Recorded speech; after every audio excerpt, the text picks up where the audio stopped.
ಜಯರಾಜ್ ನಾಯ್ಡು ಈ ಹೆಸರನ್ನು ನೀವು ಕೇಳಿದ್ರೆ ಅಯ್ಯೋ ಕನಿಕರದ ವ್ಯಕ್ತಿ, ಜನಗಳನ್ನು ಕರೆದುಕೊಂಬಂದು ಅವ್ರಿಗೆ ಬಟ್ಟೆ ಹಾಕಿಸಿ ಊಟ ತಿನ್ನಿಸಿ ಎಷ್ಟು ಚೆನ್ನಾಗಿ ನೋಡ್ಕೊತಾರೆ, ದೇವತಾ ಮನುಷ್ಯ ಒಬ್ಬ ಎಲ್ಲೋ ಇಲ್ಲಿ ಹುಟ್ಟಿದಾನೆ ಅಂತ ನಿಮ್ಗೆ ಅನಿಸ್ಬೋದು.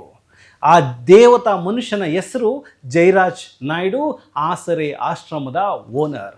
ಇವರಿಬ್ಬರು ಫ್ಯಾಮಿಲಿ ಮಂಜುಳಾ ಮತ್ತು ಜಯರಾಜ್ ಈ ಆಶ್ರಮದ ಹೆಸರು ಇಟ್ಕೊಂಡು ಎಷ್ಟೋ ವಿಡಿಯೋಗಳನ್ನು ಮಾಡಿ ವಿಡಿಯೋಗಳನ್ನು ವೈರಲ್ ಮಾಡುವಂತಹ ತಂತ್ರಗಳನ್ನು ಹೂಡ್ತಾಯಿದ್ರು. ಆ ವಿಡಿಯೋ ನೋಡೋರು ಎಂಥವ್ರಿಗೂ ಅನಿಸುತ್ತೆ, ಇದೆಲ್ಲೋ ಒಂದು ಕಡೆ ವೈರಲ್ ಆಗೋಸ್ಕರನೇ ಇದನ್ನು ಮಾಡ್ತಾ ಇದ್ದಾರೆ ಅನ್ನಂಗೆ. ಯಾಕೆಂದರೆ ನಾನು ಒಂದಂತೂ ನಂಬ್ತೀನಿ, ದಾನ ಧರ್ಮ ಮಾಡುವಾಗ ನಾವು ಎಡಗೈಲಿ ಕೊಟ್ಟಿತ್ತು ಬಲಗೈಲಿ ಗೊತ್ತಾಗಬಾರ್ದು ಅನ್ನೋದಿದೆ, ಬಲಗೈಲಿ ಕೊಟ್ಟಿದ್ದು ಎಡಗೈಗೆ ಗೊತ್ತಾಗಬಾರ್ದು ಅನ್ನೋದಿದೆ. ಆದರೆ ಇವರು ಆ ರೀತಿ ಮಾಡ್ತಿರಲಿಲ್ಲ.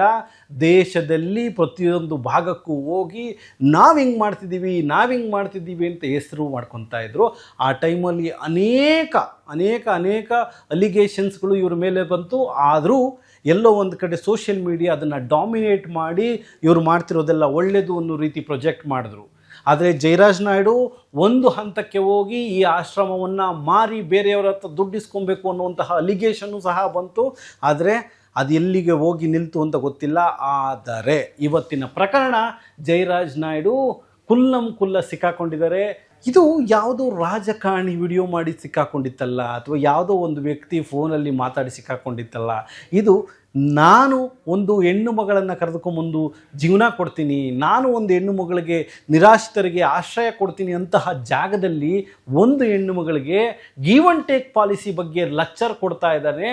ನೀನು ನನಗೇನನ್ನು ಕೊಟ್ಟರೆ ನಾನು ನಿನಗೇನಾದರೂ ಕೊಡ್ಬೋದು ಅಂತ. ಸ್ವಾಮಿ, ಇಂತಹ ಸಮಾಜದಲ್ಲಿ ಇಂತಹ ಮುಖವಾಡ ಹಾಕ್ಕೊಂಡಿರುವಂತಹ ವ್ಯಾಘ್ರಗಳು, ಇಂತಹ ಗೋವ್ಯಾಘ್ರಗಳನ್ನು ಏನು ಮಾಡಬೇಕು? ಒಂದು ಕಂಪ್ಲೇಂಟ್ ಆಗಿ, ಒಂದು FIR ಆಗಿ, ಒಂದು ಪೊಲೀಸ್ ಸ್ಟೇಷನ್ಗೆ ಹೋದರೆ ಇದು ಸಾಲ್ವ್ ಆಗೋಂತಹದ್ದಲ್ಲ. ನಮ್ಮ ಜನರು ಎಲ್ಲರೂ ಎಚ್ಚೆತ್ಕೊಂಡು ಇಂತಹ ಆಶ್ರಮಗಳಿಗೆ ಲಾಕ್ಡೌನ್ ಮಾಡಿಸ್ಬೇಕು, ಸಂಪೂರ್ಣ ಬೀಗ ಜಡಿಬೇಕು. ಇಲ್ಲವಾದಲ್ಲಿ ಇವತ್ತು ಹೋಗ್ತಾನೆ ಮತ್ತೆ ಬರ್ತಾನೆ, ಇನ್ನೊಂದು FIR ಮಾಡ್ಕೊತೀರಿ. ಹ್ಯಾಬಿಚುವಲ್ ಅಫೆಂಡರ್ ಆಗಿಬಿಡ್ತಾನೆ. ನೀವೆಷ್ಟು FIR ಮಾಡ್ಕೊತೀರಿ ಸರ್? ನಾನು ಮಾಡೋದೇ ಹಿಂಗೆ, ನನಗೆ ಬರುವಂತಹ ಹುಡುಗಿರನ್ನ ನಾನು ಯೂಸ್ ಮಾಡ್ಕೊತೀನಿ, ನನಗೆ ದಾನ ಧರ್ಮಗಳನ್ನು ಕೊಡೋದನ್ನ ಯಾಮಾರಿಸಿ ದುಡ್ಡಿಸ್ಕೊತೀನಿ, ಫೋನಲ್ಲಿ ಒಂದು ಕಾಲ್ ಸೆಂಟ್ರ್ ರನ್ ಮಾಡಿಬಿಟ್ಟು ಜನಗಳಿಗೆ ದುಡ್ಡು ಕೊಡಿ, ನಾನು ಅದು ಮಾಡ್ತೀನಿ. ಸೊ ಇದೆಲ್ಲ ಒಂದು ಹ್ಯಾಬಿಚುವಲ್ ಅಫೆಡೆನ್ಸಿ ಏನು ಮಾಡಬೇಕು ಅಂತ ಅವ್ರು ಪ್ಲ್ಯಾನ್ ಮಾಡ್ಕೊಂಡಿದ್ದಾರೆ. ಮೋಡ್ ಆಫ್ ಅಪರೆಂಡಿ ಏನು ಮಾಡ್ಕೊಂಡಿರ್ತಾರೆ, ಇದನ್ನು ಅವ್ರು ಆಲ್ರೆಡಿ ಪ್ಲ್ಯಾನ್ ಮಾಡ್ಕೊಂಡಿದ್ದಾರೆ. ಇಂತಹದ್ದನ್ನು ಗೊತ್ತಿದ್ದು ನಾವು ಅಯ್ಯೋ ಬಿಡೋ ಪರವಾಗಿಲ್ಲ, ಅದು ಅವ್ರ ಪಾಡಿಗೆ ಅವ್ರೇನೋ ಮಾಡ್ಕೊತಾರೆ, ನಮ್ಮ ಕೆಲಸ ನಮ್ಗೆ ಇಂಪಾರ್ಟೆಂಟು ಅಂದರೆ ಇದು ಸಮಾಜ ಉದ್ಧಾರ ಆಗುವಂಥದ್ದಲ್ಲ. ಅಥವಾ ಸಮಾಜವನ್ನು ನಾವು ಬದಲಾವಣೆ ಹಂತಕ್ಕೆ ತರಬೇಕು ಅಂದರೆ ಪ್ರಶ್ನೆ ಮಾಡಬೇಕು, ಅನ್ಯಾಯವನ್ನು ಅನ್ಯಾಯ ಅಂತ ಹೇಳಬೇಕು. ಸೊ ಹಾಗಾಗಿ ದಯಮಾಡಿ ಈ ಆಶ್ರಮದ ಬಗ್ಗೆ ಪ್ರತಿಯೊಬ್ಬರು ಒಂದು ಕಂಪ್ಲೇಂಟನ್ನು ಹಾಕಿ, ಪ್ರತಿಯೊಬ್ಬರು ತಮ್ಮ ಕಮೆಂಟಲ್ಲಿ ಹಾಕಿ, ತಮ್ಮ ಫೇಸ್ಬುಕ್ಕಲ್ಲಿ ಹಾಕಿ, ಏನಿದು ಜಯರಾಜ್ ನಾಯ್ಡು ಏನು ಮಾಡ್ತಾ ಇದ್ದಾರೆ ಇದನ್ನು ಪ್ರಶ್ನೆ ಮಾಡಿ. ಇಂತಹ ಆಶ್ರಮಗಳು ನಮ್ಮ ಸಮಾಜಕ್ಕೆ ಬೇಕಿದೆಯಾ? ಇಲ್ಲ ಸರ್ಕಾರ ಯಾವ ಕಣ್ಗಾವಲನ್ನು ಇದಕ್ಕೆ ಹಾಕಬೇಕು, ಯಾವ ರೂಪುರೇಷೆಗಳನ್ನು ರಚಿಸಬೇಕು, ಏನು ಟರ್ಮ್ಸ್ ಆ್ಯಂಡ್ ಕಂಡೀಷನ್ಸ್ನ ಕೊಡಬೇಕು?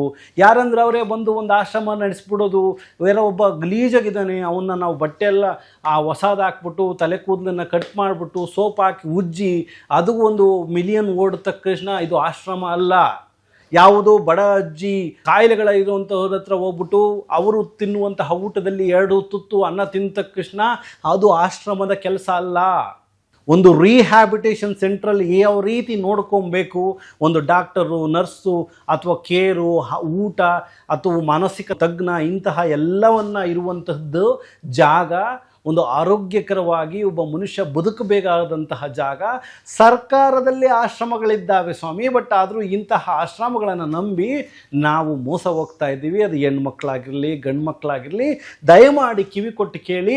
ನಿಮ್ಮ ನಿಯರೆಸ್ಟ್ ಪೊಲೀಸ್ ಸ್ಟೇಷನ್ಗೆ ಹೋಗಿ, ನೀವು ನಿರ್ಗತಿಕರು, ನಿಮಗೆ ಯಾವುದು ಮನೆ ಇಲ್ಲ ಏನಿಲ್ಲ ಅಂತಂದರೂ ಸರ್ಕಾರ ನಿಮಗೆ ವ್ಯವಸ್ಥೆ ಮಾಡಿಕೊಡುತ್ತೆ. ಯಾವುದೋ ಒಂದು ಕೇಂದ್ರಕ್ಕೆ ನಿಮ್ಮನ್ನು ಅಡ್ಮಿಷನ್ ಮಾಡಿಕೊಡುತ್ತೆ.